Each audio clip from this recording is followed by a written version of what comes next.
श्री कृष्ण।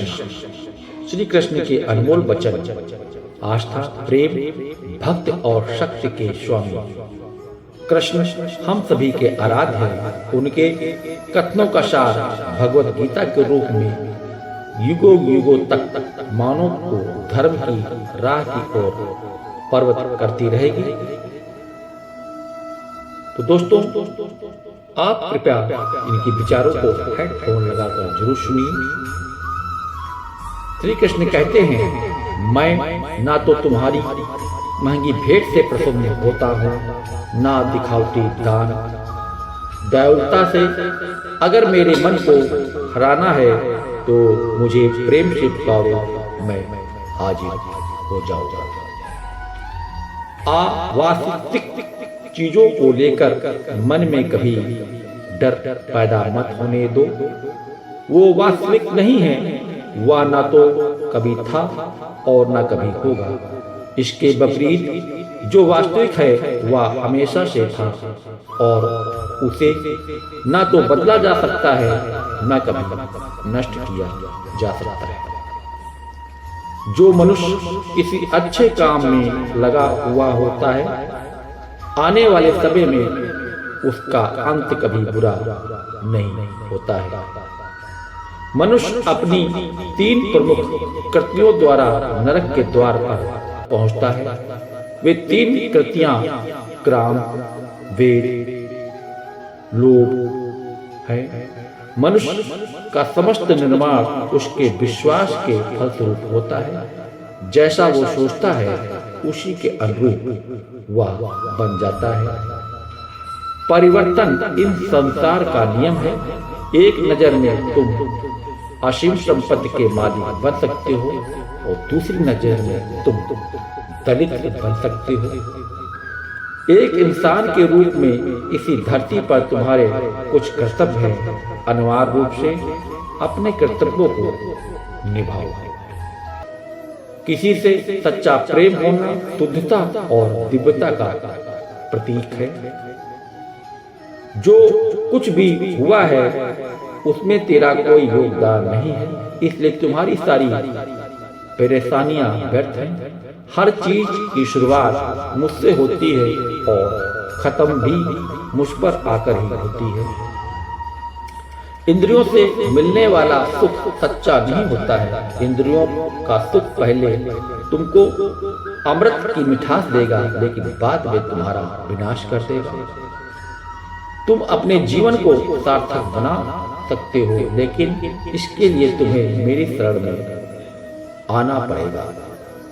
अगर तुम्हें मेरी बातें अटपटी लगती हों तो तुम्हें अपने नजरिए को बदलने की जरूरत है। अभी तुम चीजों को उस तरह से नहीं देखते हो जिस तरह से मैं देखता हूँ।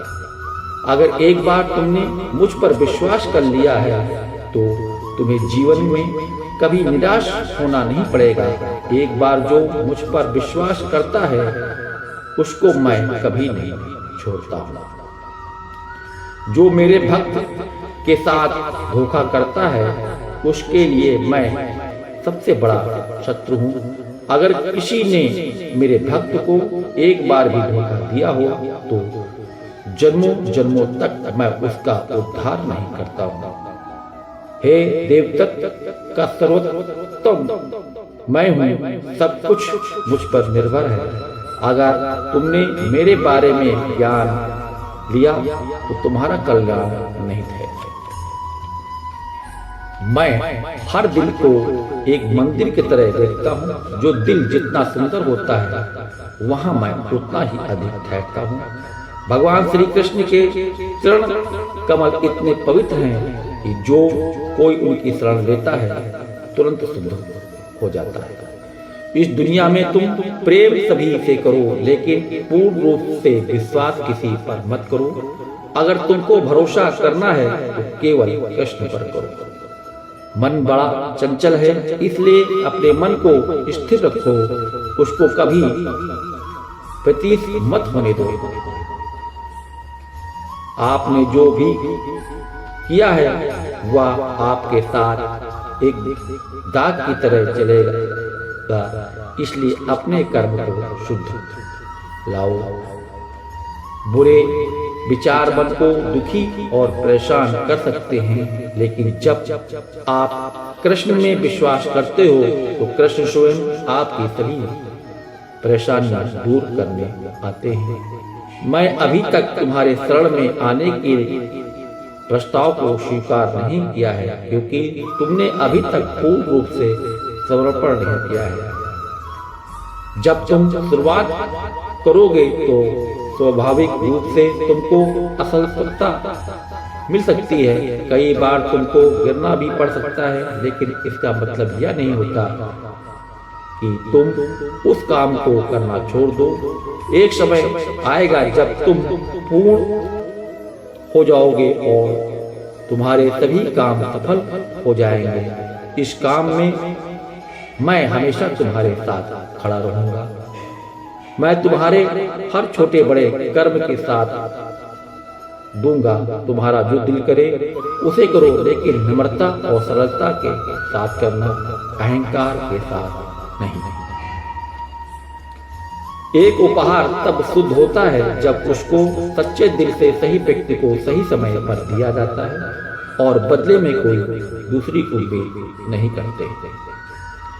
कड़े संघर्ष के बाद प्राप्त होने वाला सुख, जिसने आपके दुखों का अंत किया है, ऐसे संघर्ष का पहला कदम आपको कड़वे जहर के समान लगता है और अंत में आपको अमृत की प्राप्ति होती है। इस तरह का सुख केवल मन की शांति से प्राप्त हो सकता है। इस धरती पर आने के बाद आपका मुख्य उद्देश्य यहाँ से मुक्त होना है। केवल वहाँ मनुष्य मुक्त हो सकता है जो अपने कर्म में दृढ़ संकल्प के साथ स्थिर है और सुख दुख को समान रूप से सहन करता है। जो मनुष्य अपनी आत्मा की बात सुन सकता है वह मुझसे बात कर सकता है और देख भी सकता है। अपने सभी कर्मों को श्री कृष्ण पर केंद्रित होकर करो। आसीन शक्ति को त्याग दो। सफलता और सफलता को एक समान दृष्टि से देखो, क्योंकि आध्यात्मिकता का अर्थ ही होता है समभाव। वह मनुष्य जिसने घृणा को त्याग दिया, जो सभी प्राणियों के साथ समान व्यवहार करता है, जो सुख दुख और दर्द पीड़ा से अप्रभावित है, जिसके अंदर करुणा भरी हुई है और मन शांत है, उसने सही मायने में मुझे प्राप्त कर लिया है। या वही मनुष्य है जिसको मैं सबसे अधिक पसंद करता हूँ। इस विशाल संसार में तुमको केवल कर्म करने की छूट है। इसके अतिरिक्त फल की इच्छा और स्वार्थ सब निरर्थक है। ये सोचकर कभी किसी काम की शुरुआत मत करो। इसका तुमको कोई फल नहीं मिलेगा। बिना किसी लालसा के कर्म करो। जो आदमी मुझे हर चीज में देखता है और मेरे होने के एहसास को अनुभव करता है, वह मेरा सच्चा भक्त है। ऐसे भक्तों से मुझे प्रेम है।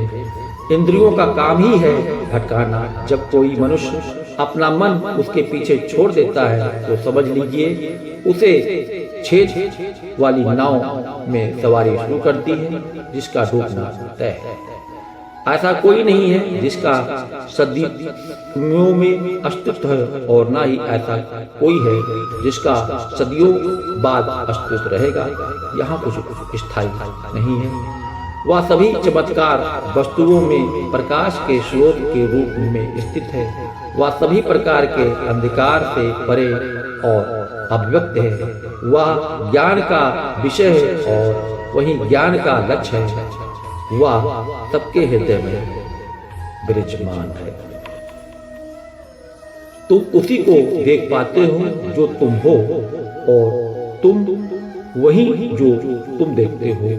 मैं सभी के घरों में निवास करता हूँ। मेरी ऊर्जा सभी जगह समान रूप से वितरित है। जो मुझे पहचान लेता है उसको मैं भक्त रस प्रदान करता रहता हूँ।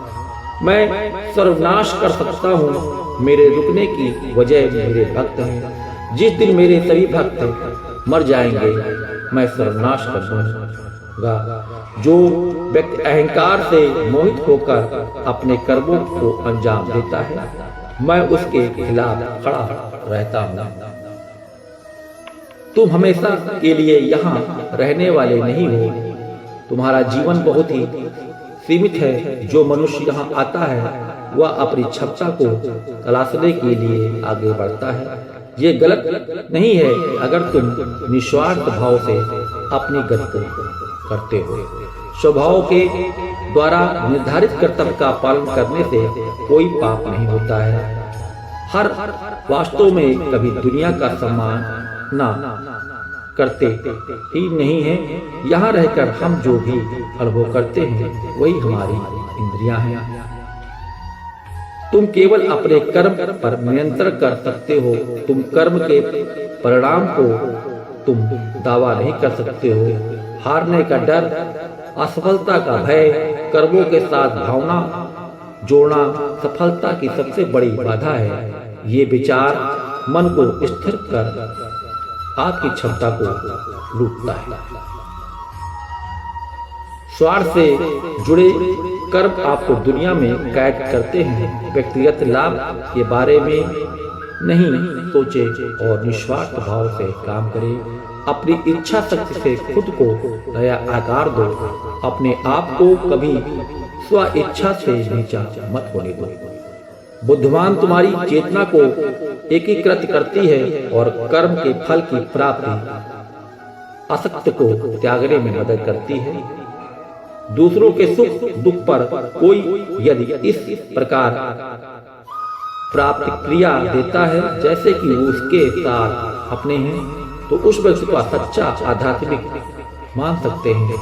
मैं हर समय यहाँ पर था। ऐसा कोई समय नहीं है जब मैं यहाँ नहीं था। मैं समस्त भूत में भी विद्यमान हूँ और समस्त भविष्य में मेरा विद्यमान रहेगा। तो ये श्री कृष्ण जी के कुछ अनमोल विचार हैं जिनको सुनकर आपको मन को काफी शांति मिली होगी। मैं अपना ये वीडियो यहीं समाप्त करता हूँ। मिलता हूँ अपने अगले वीडियो में। तब तक अपना ख्याल रखिएगा। जय श्री कृष्ण।